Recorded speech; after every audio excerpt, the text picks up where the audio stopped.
আমার বন্ধুদেরকে সবাইকে আমার চ্যানেলে স্বাগত। আমি আজকে এলাম ফ্রুট জুস তৈরি করব। কি করে করব সেটা বলছি, আর এটা কেন করছি সেটাও তোমাদের সঙ্গে শেয়ার করছি।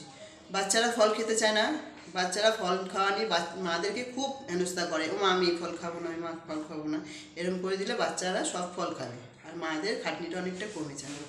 আর আমাদের বাঙালিদের তো অনেক উপোস আছেই, তারাও যদি এরকম করে খাই, মানে আমরাও যদি এরকম করে খাই, আমাদের শরীরেও অনেকটা উপকার হবে।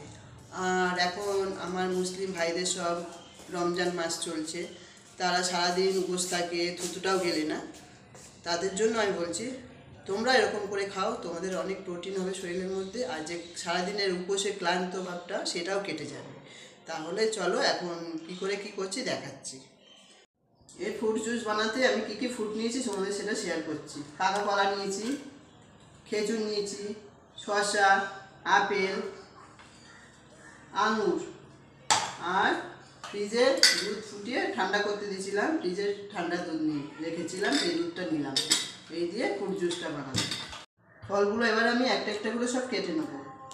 এই গরম পড়েছে, এই জুসটা যে শরীরের পক্ষে এত উপকার, শরীরটা ঠান্ডাও রাখে, পেটটাও ভরে, ক্লান্তিটাও দূর করে।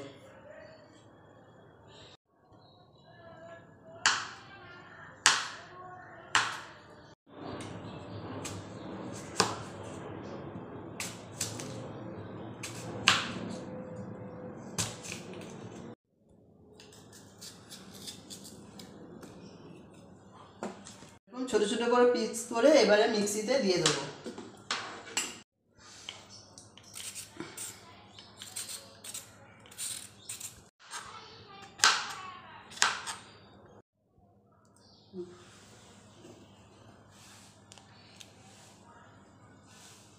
খেজুরগুলো দেখেছো পরিষ্কার করে কেটে নিয়েছি, আগে ধুয়ে নিয়েছি, তারপরে কেটেছি, দানাগুলো ফেলে দিয়েছি। প্রত্যেকটা ফল আমাকে কেটে কেটে দেওয়া হয়ে গেল।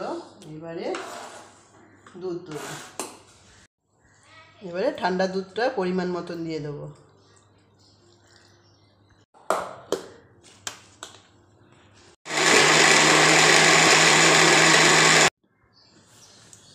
হয়ে গেছে, দেখি এবারে নামিয়ে দিলাম।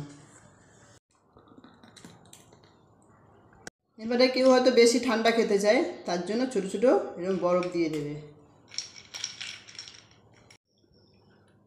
হয়ে গেছে ফ্রুট জুস কমপ্লিট। তোমরা এরকমভাবে খেয়েও করে, আর আমাকে জানিও তোমরা খেয়েছো কি খাওনি, খেয়ে বলবে কীরকম স্বাদ হয়েছে। আর আমাকে তোমরা ভুল বোঝো না, আমি সবসময় আসতে পারি না তোমাদের কাছে, তার জন্য আমি ক্ষমা চেয়ে নিচ্ছি। তোমরা আমার সাথে থেকো, সাথে আছো জানি। পরে আবার দেখা হবে। টাটা।